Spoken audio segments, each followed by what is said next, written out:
আসসালামু আলাইকুম প্রিয় বন্ধুরা, আজকে কিন্তু প্রচণ্ড ভূমিকম্প হয়েছে। এই ভূমিকম্পে আমি যে বাসায় ভাড়া থাকি এই বাসায় মোটামুটি 3-4 জায়গায় ফেটে গেছে। আমি আপনাদের সাথে এটাই শেয়ার করব। ফেটে যাওয়ার আগে একটা জিনিস দেখাই যে আর আমার চোখে সবচাইতে যে সব বড় জিনিস। বিষয় হচ্ছে, দেখেন আমি যেহেতু এই বাসায় থাকি, আমি আপনাদের বলতে পারবো আমার বাসার এই জায়গাটা দেখেন কতটা ফেটে গেছে।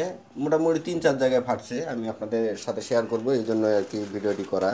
আর আমার চোখে যে সব জিনিস পড়ে গেছে। হ্যাঁ, এই যে আমার চোখে যে কাঁচের জিনিস যা ছিল সব এই আর যে পড়ে ওরও যে গেছে। শোকেজের কাছের জিনিস পড়ে গেছে সবগুলা, এই যে আবার এখানে সোজা পড়ে করছে, গেছে। অনেক কিছু বাঁকা হয়ে গেছে।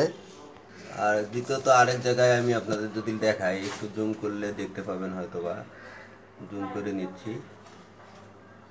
এই যে দেখেন এই জায়গাটাও ঢালাইটা অনেকটা ফেটে গেছে। এই যে এখন দেখতে পাচ্ছেন হয়তো বা, আসলে 4-5 জায়গায় আর কি এরকম করে ফেটে গেছে আজকে। হ্যাঁ, দেখাই এই যে আপনারা রান্নাঘরে ভিডিওটা এটা দেখেন। ছিল না। রান্নাঘরেও আছে এইরকম। কোথায়? এই যে টাইলসটা ফেটে এই যে দেখো। হুম, ও, তারপরে যে রান্নাঘরে দেখায় আপনাদের, রান্নাঘরের টাইলসটাও কিন্তু ফেটে গেছে, এই যে অনেকটা ফেটে গেছে। তারপরে এই যে তারপরে এই যে সুইচের কাছে এই জায়গাটা, এটাও দেখেন কতটা ফেটে গেছে, টাইলসগুলো ফাটছে। আর বিশেষ করে ওই বাসাটা দেখাই। হ্যাঁ, আর কোন বাসা দেখাবো? ও, আর একটা বাসা অবশ্যই অনেকটা উপরটা ফেটে গেছে, আপনাদের দেখাইতে পারবো না। যাই হোক, ওরা আমি আর এই বাসার যে থেকে দেখো দেখাতে আমাদের পারতেছি না। টাইলস গুলো এখান থেকে উঠে গেছে। তারপর এই যে এই যে, এই টাইলসটা উঠে গেছে এখান এই যে থেকে এই যে। এখানকার দেখেন এই যে টাইলসটা, এই যে এই জায়গা এটা ভেঙে গেছে। এই যে এইগুলো দেখেন ফাঁকা হয়ে গেছে। এই যে দেখলেন, ভেঙে গেল। এই যে ভেঙে গেল।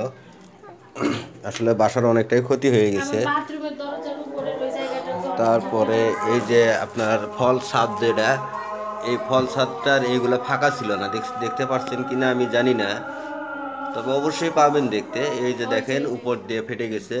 তারপরে এই যে দরজাটা যেটা লাগানো আছে, এই দরজার পিছেও কিন্তু অনেকটা ফাটছে। হ্যাঁ, আগে এরকম ছিল না, আমি যেহেতু থাকি, এই দেখেন এটা ফাঁকা হয়ে গেছে এগুলা। হ্যাঁ, এই জায়গাটা দেখাও। এই যে দেখেন নখ ঢোকার মতো জায়গা হয়ে গেছে এই যে। দেখছেন এইরকম কিন্তু ছিল না, এই যে অনেকটা ফাঁকা হয়ে এই গেছে। জায়গাটা দেখো আরো কতটা ফাঁকা হয়েছে এই যে। দেখছেন কতটা ফাঁকা হয়ে গেছে। আপনারা অবশ্যই পরামর্শ দিবেন যে আমরা অবশ্যই ভাড়া থাকি, ভাড়া বাসায় থাকা যাবে কি না। তারপরে আমি আপনাদের সাথে শেয়ার করি, কপাল ভালো আমি কিন্তু এই বাসাটা ছাড়ছি এই রানিং মাসের 28 তারিখে। আমি এই বাসা এই দেখো ছেড়ে, এখানেও ফাটল ধরছে, তুমি হুম, দেখো না এটা? কোথায়? ওই যে এই যে ফেটে গেছে এই ও যে হ্যাঁ, ভিতর দিয়ে। ওই যে বারান্দারে ওটা দেখছো? ওই যে দেখা যাচ্ছে, ওই যে দেখা যাচ্ছে। এই যে দেখেন কতটা ফেটে গেছে, দেখছেন? এই বাসায় অনেক জায়গায় ফেটে গেছে। আর আসলে এটা থাকা নিরাপদ হবে না।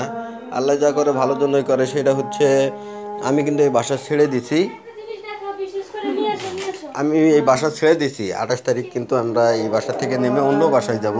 এই যে দেখো এটা দেখলে টের পাবে কত পরিমাণ ভূমিকম্প হয়েছে আমাদের। দেখছো? এই যে দেখেন বারান্দার এটা যেটা এই যে এটা কতটা কিন্তু ফাঁকা হয়ে গেছে, এখানে দেখছেন? লাগানো ছিল এটা। এই যে দেখো হামে লেগেছে।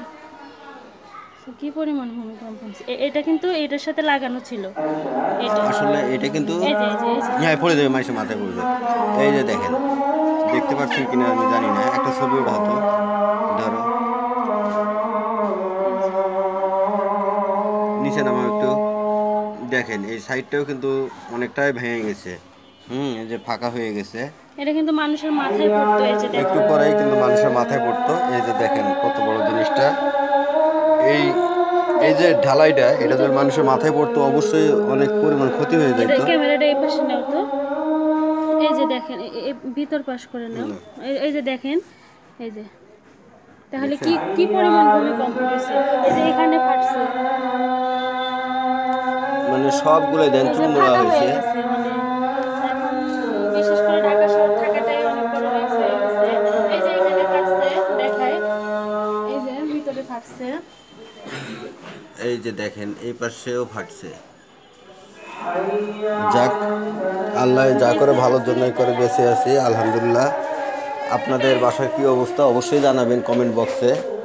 আমি নেমে যাব অবশ্যই 28 তারিখ এই বাসা থেকে। আপনারা সবাই আমাদের জন্য দোয়া করবেন। সবাই ভালো থাকবেন। আল্লাহ হাফেজ।